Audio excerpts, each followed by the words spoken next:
Well, hey friends, welcome to this week's Q on Q. Well, it's the middle of summer where we live.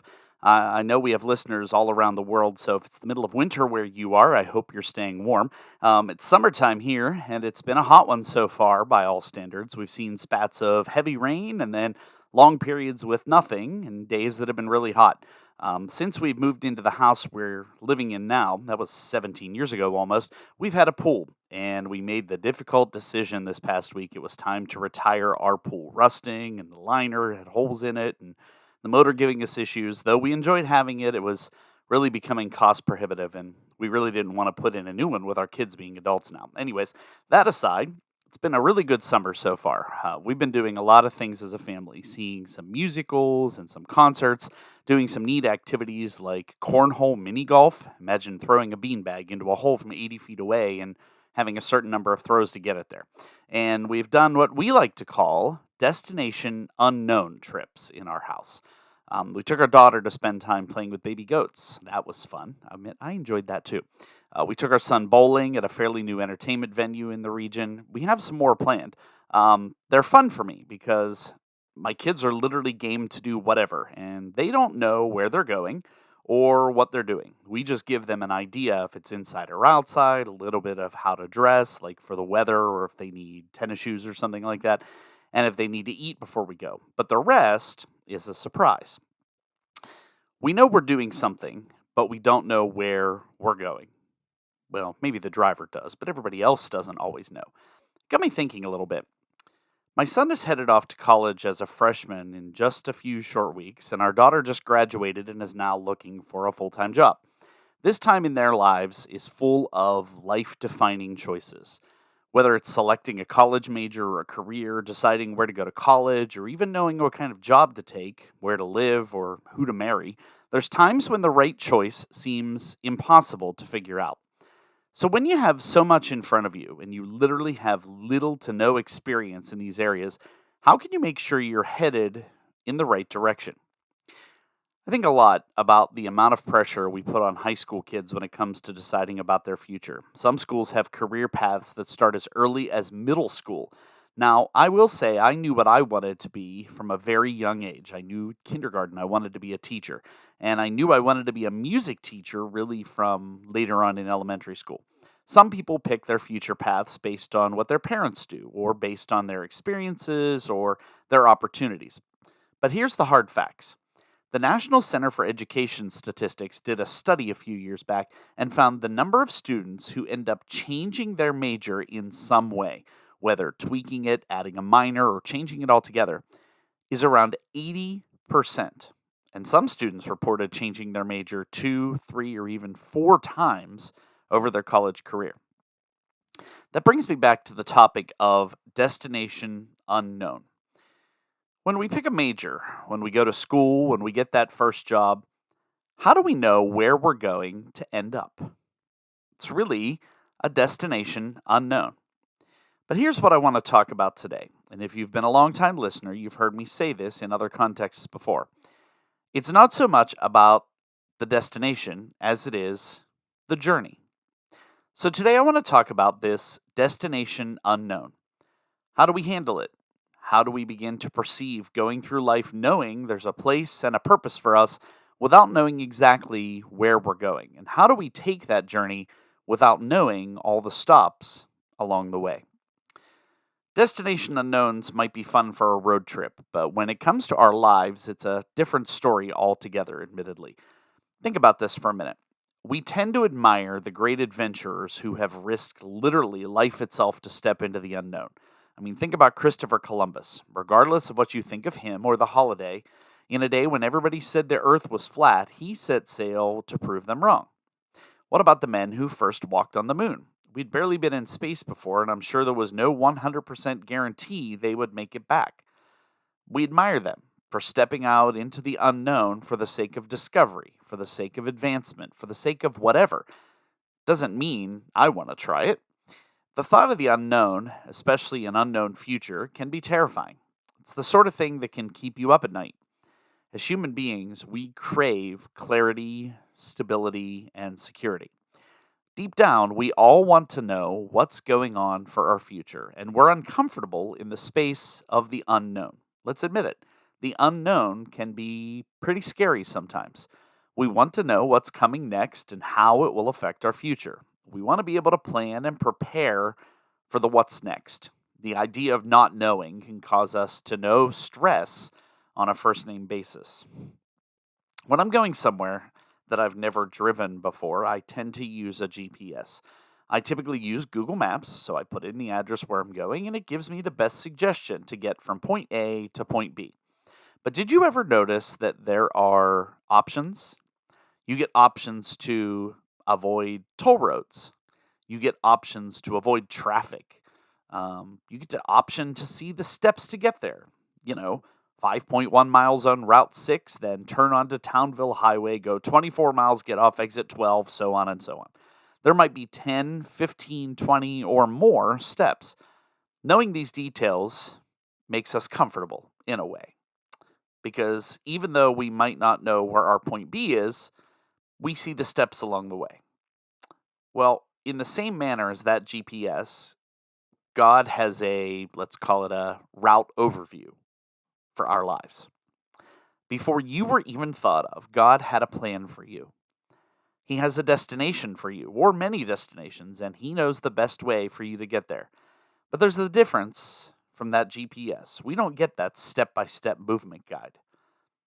God doesn't say, oh, here you go. Here's an exact map of every single thing that's going to happen in your life. God doesn't tell you how long certain things are going to take. We don't always know where we're going to be going, who we're going to meet, or even where the funds are going to come from to cover all the things we need to do. We're led one step at a time. And if we trust Him in taking each step, He will show us the next step. And step by step, sometimes slowly or sometimes in a whirlwind speed, He'll be with us along the way.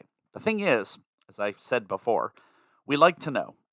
We like details. If I'm going on a trip, I like to have it planned way in advance. My travel route, my hotel, what I'm going to do when I'm there, even meals, and sometimes, for some of the people in the car, bathroom breaks. I know where I'm going and what the steps are going to be. Well, apply this to life.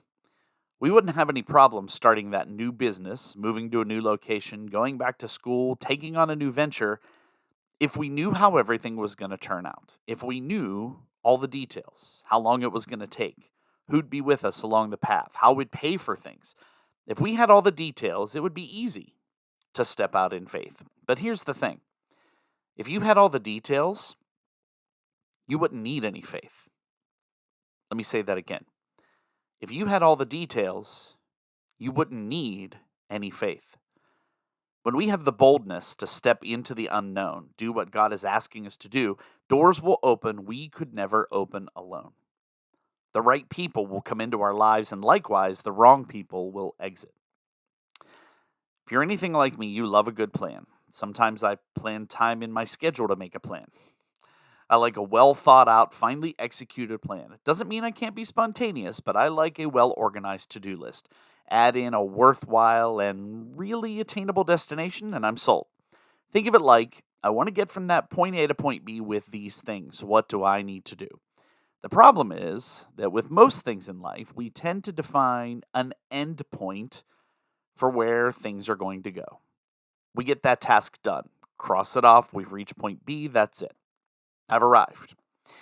Well, I got my first teaching job. Time to coast now for 35 years because I've arrived. Well, it doesn't work that way. There's more to learn, more to do, twists and turns in the path, more points to strive for. God's plans, His calling for our lives, has no defined end point. I found, especially over the past few years, the destination sometimes is the most ambiguous part of the journey, especially at the start of something new. Anybody else get a little nervous if you don't know what point B is, or you suddenly see point C or point Z for that matter? If you're a believer, you've certainly heard scriptures that talk on this subject. Proverbs 3, 5, and 6. Trust in the Lord with all your heart. Lean not on your own understanding. In all your ways submit to Him, and He will make your paths straight. Philippians 4, 6. Don't worry about anything. Instead, pray about everything. Jeremiah 29, 11. For I know the plans I have for you, declares the Lord. Plans to prosper you and not to harm you. Plans to give you a hope and a future. And those are wonderful verses and very encouraging. But here's the thing. A lot of times, those scriptures are quoted in very abbreviated versions or used singularly. And I'm not saying they're not great verses or aren't encouraging, but what I'm saying is we don't always think about what surrounds them. Proverbs 3, trust in the Lord. It's like an advice letter of sorts. There's tons of things we should make sure we're observing. They are things, though, that should be common sense. Believing God in all things, that He's all knowing, all trustworthy. Think of it like sitting in a chair. If you stood in front of a chair, you'd probably say, I trust that chair to hold me. But you really don't 100% know for a fact that it will until you sit in it and put down your full weight because you're trusting the chair. This kind of trust requires a transfer of strength and control. Philippians 4 talks about trusting in God even in times of suffering and difficulty. Jeremiah 29 reminds us we might not be rescued immediately from our difficult times, but God has promised us He has a plan for us and can help us regardless of our situation. So, as I've said before, it's easier said than done, right? Just trust and it'll all be okay. At least it seems that way. Well, it really can be. Because if you continue to wait for all the details, hold out for the desire to know it all right now, you're going to be waiting a while. We should be comfortable with not knowing, but admittedly become a little uncomfortable. Think of it like a little healthy tension where we have to push our faith. We have to pray. We have to believe. That's called growth, my friends, growth in your faith. That's when you're learning to trust God in a greater way. And in that, God will show you what you need, help you learn what you need to learn, and get you where you need to get. Well, a big question to ask is this. Are we willing to let the fear of an unknown destination, what you don't know and what you can't see, are we willing to let that hold us back? Are we going to be bold enough to step towards the unknown? I feel like I've been taking a lot of steps toward unknown destinations lately. Our whole family has. I mentioned about my kids already and their new ventures they're going out in. The past few years, I've been writing more music than ever. I've had several pieces published with a publisher, and that exposure has been great. But I've always dreamed of writing and publishing myself, making connections directly with groups and teachers of those groups and putting my music out there on my own. Now, granted, it's way easier knowing I have a full-time job already. And, if this venture doesn't succeed, it's not like I'm out major income or anything. But for me, it's a lot of time and it's a big risk. And it's something, admittedly, at first, I was a little nervous about trying to do.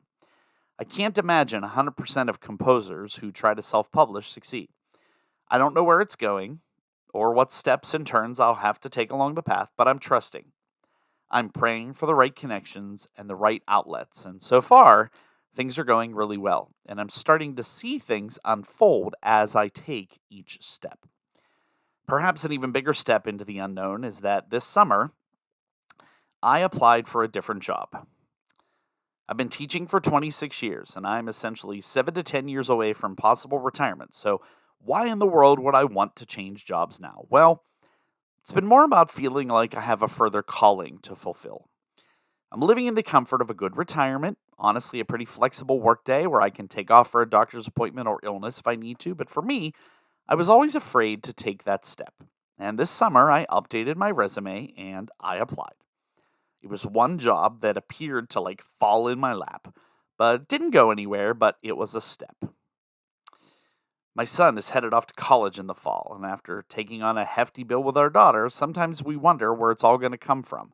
Our son's first pick was a private school that didn't take federal funds, so we'd have to rely fully on state funding and scholarships. It was at first very nerve-wracking because we thought it would get pretty expensive. But it's where he really wanted to go, and we felt God was leading him. And after applying and trusting and starting through the process and praying a lot about it, his entire tuition is covered for his freshman year. That's a good story. We've made it to the other side. We trusted, we received the results we were praying for. But there's lots of unknowns. Not every story ends up that way. But it just took us taking the first step. If there's a destination you felt pulled to, if you feel God telling you to step out in faith, If you know there's something in life that needs to change or a direction you need to go and you're afraid to do that, what's keeping you from taking that first step? It's certainly the not knowing. It's most likely the uncomfortable, and it's probably leaving the security of what you've known. Can you endure the silence of not knowing everything? Can you take that step of faith even when you're uncomfortable, when you're nervous? Will you trust God even though you don't have all the details? If you're going to travel to the destination unknown, it's going to take being willing to give up control, and it's going to take boldness. It's not always going to make sense, and to be honest, people might not understand it. Reminds me of the passage a lot of us are familiar with from Matthew 14, when Jesus walked on water. He called the disciples to have courage, and Peter asked him to call him out to the water, which Jesus did. And Peter got out of the boat, walked on the water, and came to Jesus. He took that first step. It's the next part that I reflect on that you could kind of look multiple ways at. For me, it gives me a little bit of comfort. Peter saw the wind and was afraid and began to sink. Jesus reached out his hand and caught him. Peter could have said, "Those waves are too dangerous, I'll stay right here." And yes, he started to get afraid and started to sink. A lot of us feel that same way. A lot of us wouldn't take that first step to begin with. But if we take that first step and we know that God is right there with us each step of the way, would we be more comfortable to take it? Peter had a heck of a lot more faith than most of us would ever have. What's familiar, staying in the boat, no matter how comfortable it is, can keep us from where we've been called to go and what we've been called to do. When we don't know the destination, when we don't understand the steps or the details, when we can't see how it's going to work out, everything in us wants to play it safe. If we stay in the boat, we'll never walk on water. And God uses the journey to get us prepared for where we're going. I believe God would rather we take a step of faith and the human side of it miss us every once in a while than us play it safe our whole life and never take that chance. As the old saying goes, you miss 100% of the shots that you don't take. Destinations will come if we allow God to show us where to go. Wherever that destination unknown is, we'll make it, step by step. The paths, the opportunities, they'll be there. We need to recognize that though that first step is the hardest, God has promised to be with us every step of the way to our destination. If you're wondering where you're headed, start today by asking the Lord just for that one next step and see where He'll take you. Well, friends, it's been great being with you again, as always. Thank you for listening. Thank you for being a supporter, whether this is your first episode or you've listened to all 73. 73, I can't even believe I'm saying that. It's your prayers, your support, your listening that keeps us going. Hey, there's a new way you can support us. Besides listening to our show and praying for us, consider checking out a little link we've set up. It's a website called Buy Me a Coffee. It's a little way that you can support our ministry, just to help keep us online and for the time and the things that go into this. buymeacoffee.com/musicmanbq is a way that you can be a supporter of what we do here. Check it out if you are encouraged by what we do as a way to be able to support us keeping this going. Look for more info coming soon about our all-new 13-week devotional book. But for now, as always, I really do appreciate you tuning in this week, and we will see you back here next time when we'll have more for you on Q.